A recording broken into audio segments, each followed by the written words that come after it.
A diario hay personas que arriesgan su vida al cruzar el anillo periférico, aunque cuenta con puentes peatonales para evitar ese riesgo. Con el programa conjunto de mejora a la movilidad y la infraestructura vial, Mérida contará con 5 puentes peatonales permanentes, 4 temporales y se dará mantenimiento a otros 8. Para quienes requieran cruzar de forma segura, es importante vía. De 2014 a 2018, el parque vehicular se incrementó en 36% según estimaciones de la Secretaría de Desarrollo Sustentable. A su vez, los accidentes de tránsito registran un alza. El proyecto contempla que tengan acceso universal estos puentes peatonales para personas con patineta, con bicicleta o incluso con sillas de ruedas. Se incluye la construcción de puentes peatonales a los costados de los puentes.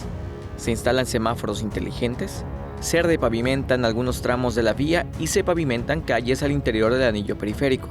A pesar de esos beneficios, hay personas que se arriesgan al cruzar la arteria y ponen en peligro su vida y la de los conductores. ¿Cuánto tiempo se tarda en usar? En usarlo como 5 minutos.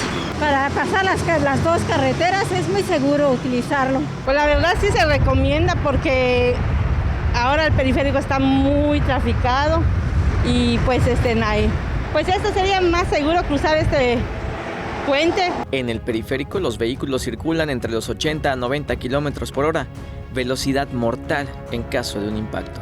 De 5 a 10 minutos es la diferencia entre volver a ver a su familia o nunca más hacerlo.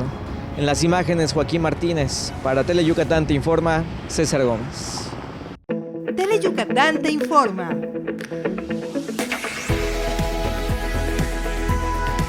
Lunes a viernes, 3 de la tarde. Síguenos.